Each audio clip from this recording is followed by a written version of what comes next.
ہم سب کے اندر ایک کشمکش ہوتی ہے نا؟ جی بالکل. ایک حصہ ہے جو بلندی کی طرف کھینچتا ہے، جو بہتر بننا چاہتا ہے، اور پھر ایک دوسرا حصہ بھی ہے جو ہمیں دنیاوی چیزوں میں، کبھی غصے میں، حسد میں الجھا دیتا ہے. ایسا لگتا ہے جیسے دو مختلف وجود ہیں ہمارے اندر. بالکل، جو ایک دوسرے سے جنگ کر رہے ہوں. آج ہمارے پاس جو ذرائع ہیں وہ اسی کشمکش کو ایک بالکل مختلف اور بہت گہرے زاویے سے دیکھتے ہیں. وہ اسے جنگ نہیں کہتے، وہ اسے ایک تعلق کے طور پر پیش کرتے ہیں. اور یہ زاویہ بہت دلچسپ ہے کیونکہ یہ ہمیں اپنی کمزوریوں سے مایوس ہونے کے بجائے انہیں سمجھنے کا ایک نیا راستہ دکھاتا ہے. صحیح. آج ہم اسماعیلی روحانیت کے دو بنیادی تصورات پر بات کریں گے، عنایِ علوی یعنی ہماری اعلیٰ ذات، اور عنایِ سفلی یعنی ہماری ادنا ذات. جی، اور ہمارا مقصد صرف ان کی تعریف جاننا نہیں بلکہ یہ دیکھنا ہے کہ ان کے درمیان جو تعلق بتایا گیا ہے وہ خود شناسی کے سفر کو کیسے بدل دیتا ہے. تو چلیں اس گتھی کو سلجھاتے ہیں. سب سے پہلے عنایِ علوی. یہ نام ہی بہت پرکشش ہے، اعلیٰ ذات. لیکن یہ کیا ہے؟ کوئی خیالی تصور ہے یا ہماری حقیقت کا کوئی ٹھوس حصہ؟ یہ بہت اہم سوال ہے. ذرائع کے مطابق یہ کوئی خیالی چیز نہیں بلکہ یہ ہماری اصل حقیقت ہے، ہمارا جوہر. ہماری اصل حقیقت؟ جی، علوی کا لفظ اعلیٰ سے ہے یعنی بلند مرتبہ.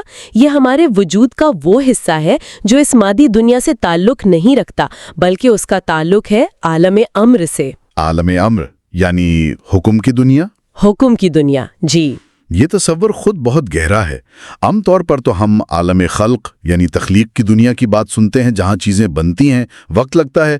تو عالم امر اس سے کیسے مختلف ہے؟ بہت عمدہ نقطہ اٹھایا آپ نے. اسلامی فلسفے میں یہ دو الگ الگ دائرے سمجھے جاتے ہیں.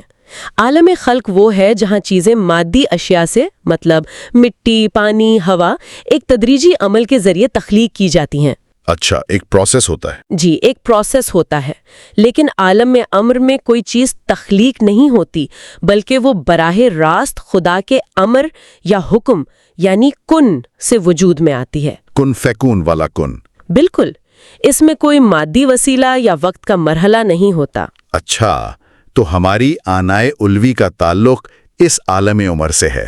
اس کا مطلب آپ یہ کہہ رہی ہیں کہ ہماری روح اس طرح نہیں بنائی گئی جس طرح ہمارا جسم بنایا گیا ہے. بالکل، یہی نقطہ ذرائع واضح کرتے ہیں اور اس کے لیے قرآن کی ایک بہت کلیدی آیت کا حوالہ دیا گیا ہے. قل الروح من امر ربی.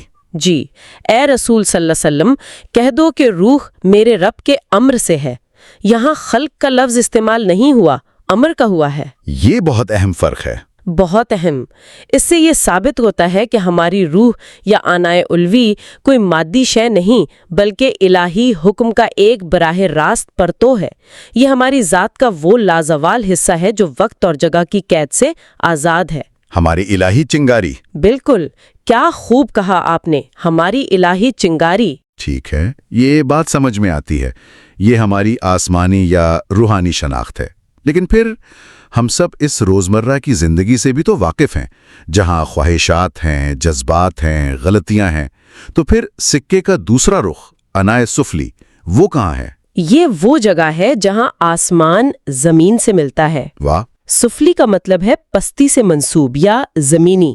یہ ہمارے وجود کا وہ دوسرا سرا ہے جو اس وقت جنم لیتا ہے جب ہماری وہ امر سے آئی ہوئی روح اس مادی خلق سے بنے ہوئے جسم سے جڑتی ہے. اچھا، جب یہ دونوں ملتے ہیں؟ جی، اس ملاپ سے ایک نئی شناخت پیدا ہوتی ہے جسے عام زبان میں ہم نفس یا ایگو کہہ سکتے ہیں. یہ ہماری زمینی شناخت ہے. ایک منٹ، لیکن عام طور پر تو نفس کو ایک منفی چیز سمجھا جاتا ہے نا؟ کہا جاتا ہے کہ نفس کو مارو، نفس پر قابو پاؤ. ایسا لگتا ہے جیسے یہ کوئی دشمن ہے. لیکن یہاں ذرا اسے صرف ایک دوسرا سرا کہہ رہے ہیں. یہ ایک بہت ہی اہم پہلو ہے جسے سمجھنا ضروری ہے. ذرائع یہاں نفس کو مٹانے کی بات نہیں کر رہے بلکہ اسے سمجھنے کی بات کر رہے ہیں. ان کے مطابق عنایِ سفلی بذات خود بری نہیں ہے، یہ تو صرف ایک حقیقت ہے. ایک حقیقت ہے. جیسے آپ کا سایہ ہے. آپ کا سایہ اچھا یا برا نہیں ہوتا، وہ بس آپ کے وجود کا ایک نتیجہ ہے. صحیح. عنایِ سفلی بھی ہماری عنایِ علوی کا اس مادی دنیا میں ایک لازمی نتیجہ ہے. ایک ہمارا جوہر ہے اور دوسرا اس جوہر کا مادی لباس. مسئلہ تب پیدا ہوتا ہے جب ہم اس لباس کو بھی اپنی کل حقیقت سمجھ بیٹھتے ہیں۔ واہ، سایہ! یہ تمثیل تو پوری گفتگو کا رخ ہی بدل دیتی ہے۔ ذرائع میں انائے سفلی کو انائے علوی کا سایہ کہا گیا ہے۔ جی، یہ بہت گہری بات ہے۔ اس کا مطلب ہے کہ یہ دونوں دشمن نہیں بلکہ ان میں جسم اور سائے جیسا تعلق ہے۔ بالکل، اور یہ اس پورے تصور کی روح ہے۔ یہاں رومی کا ایک بہت خوبصورت شعر بھی نقل کیا گیا ہے۔ ما آمد نیستیم ان سایہ ماست۔ ہم نہیں آئے، یہ ہمارا سایہ ہے۔ رومی کہہ رہے ہیں کہ جو شخصیت اس دنیا میں چل پھر رہی ہے، یہ ہماری اصل نہیں بلکہ ہماری اصل حقیقت کا ایک سایہ ہے۔ تو اس سائے کی تمثیل کو تھوڑا اور کھولتے ہیں، کیونکہ سائے کی کچھ خاص خصوصیات ہوتی ہیں۔ مثلاً سایہ اصل چیز کے بغیر تو ہو ہی نہیں سکتا۔ جی، یہ پہلی اور بنیادی بات ہے۔ انائے سفلی کا وجود ہی انائے علوی کی وجہ سے ہے۔ وہ نہ ہو تو یہ بھی نہ ہو۔ لیکن سائے کی ایک اور خاصیت ہے جو اس سے بھی زیادہ اہم ہے۔ وہ کیا؟ وہ یہ کہ سایہ ہمیشہ موجود ہوتا ہے، لیکن وہ نظر تبھی آتا ہے جب اس پر روشنی پڑے۔ اچھا، یہ نکتہ بہت اہم ہے۔ یعنی اندھیرے میں سایہ نظر نہیں آتا؟ نہیں آتا، حالانکہ وہ جسم کے ساتھ ہی موجود ہوتا ہے۔ جب تک سورج نہ نکلے آپ کو اپنا سایہ دکھائی نہیں دے گا۔ اندھیرے میں آپ اور آپ کا سایہ ایک ہی ہوتے ہیں۔ ایک ہی ہوتے ہیں۔ صحیح، بالکل۔ اندھیرے میں کوئی تفریق نہیں ہوتی۔ آپ اپنے سائے کو خود سے الگ نہیں دیکھ سکتے۔ سایہ تبھی واضح طور پر نظر آتا ہے جب کوئی روشنی کا منبع ہو جو آپ پر پڑے اور آپ کے سائے کے درمیان فرق کو نمایاں کرے۔ ذرائع اسی تمثیل کو انسانی باطن پر لاگو کرتے ہیں۔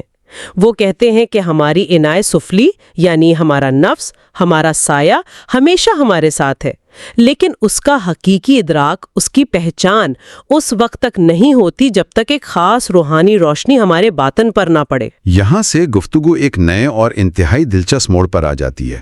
اگر اپنے سائے کو دیکھنے کے لیے روشنی کی ضرورت ہے تو اس تمثیل میں وہ روشنی کیا ہے؟ وہ کون سی روشنی ہے جو ہمیں ہماری خامیوں کا سامنا کرواتی ہے؟ اس سے پہلے کہ ہم اس روشنی کا نام لیں، یہ سمجھنا ضروری ہے کہ یہ روشنی کیسی ہے۔ یہ کوئی علمی یا ذہنی روشنی نہیں ہے کہ آپ نے 4 کتابیں پڑھ لیں اور آپ کو اپنی خامیاں معلوم ہو گئیں۔ اچھا، یہ کوئی انٹلیکچوئل ایکسرسائز نہیں ہے؟ جی نہیں، یہ ایک تجرباتی باطنی روشنی ہے۔ یہ بالکل ایسا ہے جیسے آپ اپنی گاڑی چلا رہے ہوں۔ جب ڈیش بورڈ پر چیک انجن کی لائٹ جلتی ہے تو یہ کوئی بری خبر نہیں ہوتی، یہ ایک اہم اطلاع ہوتی ہے۔ صحیح، ایک انفارمیشن ہوتی ہے۔ جی، یہ آپ کو بتا رہی ہے کہ انجن میں کچھ ایسا ہے جس پر توجہ کی ضرورت ہے۔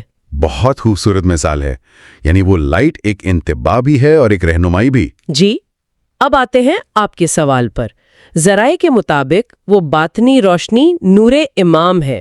نور امام؟ یہ تصور اسماعیلی روحانیت میں مرکزی حیثیت رکھتا ہے۔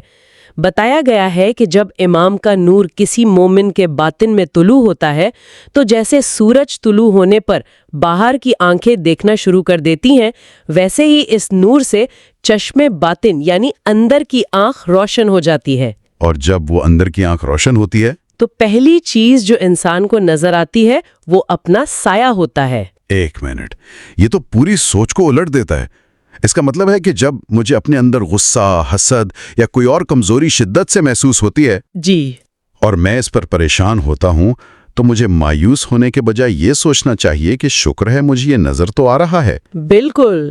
اس کا مطلب ہے کہ میرے اندر کوئی روشنی آ چکی ہے جو اس اندھیرے کو دکھا رہی ہے۔ آپ نے اس تصور کے جوہر کو پکڑ لیا ہے۔ یہی اس گفتگو کی سب سے انقلابی بات ہے۔ اپنی ادنا ذات یا نفس کو پہچاننا، اپنی خامیوں کو دیکھنا، دراصل اس بات کی سب سے بڑی علامت ہے کہ باطن میں اعلیٰ نور کی روشنی پہنچ چکی ہے۔ واہ! جب تک وہ روشنی نہ ہو، انسان کو اپنے سائے کا علم ہی نہیں ہوتا۔ وہ اپنے نفس کو ہی اپنی کل حقیقت سمجھتا رہتا ہے اور اسے اپنی اصل یعنی انائے علوی سے الگ کر کے دیکھ ہی نہیں پاتا۔ وہ روحانی طور پر اندھیرے میں ہوتا ہے۔ جی، روحانی طور پر اندھیرے میں ہوتا ہے۔ یہ بات تو انسان کا اپنی ذات کی طرف دیکھنے کا پورا نظریہ ہی بدل دیتی ہے۔ اکثر لوگ اپنی خامیوں کو دیکھ کر یا تو مایوس ہو جاتے ہیں یا پھر انہیں چھپانے کی کوشش کرتے ہیں، نظر انداز کرنے کی کوشش کرتے ہیں۔ جی، لیکن اس نظریے کے مطابق ان خامیوں کا نظر آنا ہی کامیابی کی پہلی نشانی ہے۔ جی، یہ مایوسی کا نہیں، امید کا پیغام ہے، کیونکہ سایہ دیکھنا اس بات کی دلیل ہے کہ روشنی موجود ہے، آپ اندھیرے میں نہیں ہیں۔ صحیح۔ آپ نے روشنی اور سائے کے درمیان فرق کو پہچاننا شروع کر دیا ہے، اور یہی روحانی بصیرت یعنی معرفت کی ابتدا ہے۔ تو جو شخص اپنے سائے سے بے خبر ہے، وہ روحانی طور پر سو رہا ہے۔ اپنی انائے سفلی کو دیکھنا دراصل روحانی بیداری کا پہلا اور سب سے اہم قدم ہے۔ ٹھیک ہے، یہ بات تو بہت واضح ہو گئی۔ مجھے اپنا سایہ نظر آ گیا، مجھے اپنی کمزوریوں کا ادراک ہو گیا۔ اب سوال یہ پیدا ہوتا ہے کہ اس کے بعد کیا مجھے سائے سے لڑنا ہے، اسے ختم کرنا ہے؟ یہ اس سفر کا اگلا مرحلہ ہے۔ ذرائع کے مطابق مقصد سائے کو ختم کرنا نہیں ہے، ہو بھی نہیں سکتا۔ کیوں نہیں ہو سکتا؟ کیونکہ جب تک جسم ہے سایہ رہے گا، آپ اپنے سائے کو ختم نہیں کر سکتے۔ صحیح، یہ تو منطقی بات ہے۔ مقصد اس سائے کو پہچان کر اس کے مطابق زندگی گزارنا ہے۔ جب آپ کو اپنا سایہ نظر آتا ہے تو آپ یہ بھی دیکھتے ہیں کہ روشنی کس سمت سے آ رہی ہے۔ اچھا، روحانی زندگی کا مقصد اس سائے سے بھاگنا نہیں، بلکہ ہمیشہ اپنا رخ اس روشنی کی طرف رکھنا ہے جو اس سائے کو ظاہر کر رہی ہے۔ یعنی اپنی کمزوریوں کو ایک گائیڈ کے طور پر استعمال کرنا، یہ سمجھنے کے لیے کہ مجھے کس سمت میں چلنا ہے۔ بالکل، یہ خود احتسابی یعنی محاسبہ کا عمل ہے۔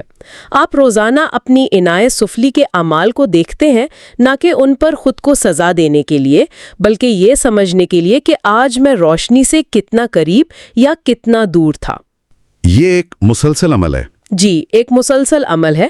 سایہ آپ کو یاد دلاتا رہتا ہے کہ آپ کی اصل یہ سایہ نہیں، بلکہ وہ وجود ہے جس کا یہ سایہ ہے، اور وہ وجود تبھی سیدھا رہ سکتا ہے جب اس کا رخ روشنی کی طرف ہو۔ تو اس طرح عنایت سفلی، جو پہلے ایک مسئلہ لگ رہی تھی، اب روحانی ترقی کا ایک آلہ بن جاتی ہے۔ واہ! تو اگر ہم اس ساری گفتگو کا خلاصہ کریں تو یہ ایک بہت ہی طاقتور پیغام ہے۔ ہم نے ایک اندرونی کشمکش سے بات شروع کی تھی، اور اب ہم ایک بالکل مختلف نتیجے پر پہنچے ہیں۔ جی، خلاصہ یہ ہے کہ خود شناسی کا سفر صرف اپنی اعلیٰ روحانی حقیقت یعنی انائے الوی کو جاننا نہیں، بلکہ اپنی کمزور مادی حقیقت یعنی انائے سفلی کو بھی پہچاننا ہے۔ دونوں کو پہچاننا ہے۔ جی، دونوں کو، اور یہ پہچان خود ایک روحانی کامیابی ہے، کیونکہ یہ باطن میں نور کی موجودگی کی دلیل ہے۔ صحیح۔ اپنی انسانی کمزوریوں کو قبول کرنا دراصل اپنی الہی اصل سے جڑنے کے عمل کا حصہ ہے۔ یہ دونوں ایک دوسرے کی ضد نہیں، بلکہ ایک ہی حقیقت کے دو رخ ہیں۔ جیسے جسم اور سایہ۔ بالکل، جیسے جسم اور سایہ۔ آج ہم نے اسماعیلی روحانیت کے دو بنیادی تصورات کو سمجھنے کی کوشش کی، انائے الوی جو ہماری الہی اصل ہے، اور انائے سفلی جو ہمارا زمینی سایہ ہے۔ اور ہم نے یہ بھی دیکھا کہ کس طرح اس سائے کی پہچان کے لیے نور امامت کی روشنی کو کلیدی حیثیت دی گئی ہے، کیونکہ روشنی کے بغیر سایہ نظر ہی نہیں آتا۔ بالکل، اور یہ پہچان مایوسی کا نہیں بلکہ روحانی بیداری کا پہلا قدم ہے۔ اور یہ گفتگو ایک اہم سوال پر ختم ہوتی ہے جس پر غور کیا جا سکتا ہے۔ اگر اپنے سائے یعنی اپنی کمزوریوں اور خامیوں کو دیکھنا باطنی روشنی کی علامت ہے، تو کیا خود شناسی کا حقیقی سفر اپنی ذات کی تاریکیوں کو ایمانداری سے قبول کرنے سے شروع ہوتا ہے؟ ذرائع اس طرف اشارہ کرتے ہیں کہ اصل روحانیت اعلیٰ اور ادنا کے درمیان اس تعلق کو سمجھنے میں ہے۔ یہ سفر اپنی ذات کے کسی ایک حصے کو رد کرنے کا نہیں، بلکہ دونوں کو ایک ساتھ ایک ہی روشنی میں پہچاننے کا ہے۔ شاید خود کو مکمل طور پر جاننے کا مطلب ہی یہی ہے کہ ہم اپنے آسمان اور اپنی زمین دونوں کو ایک ساتھ قبول کر لیں۔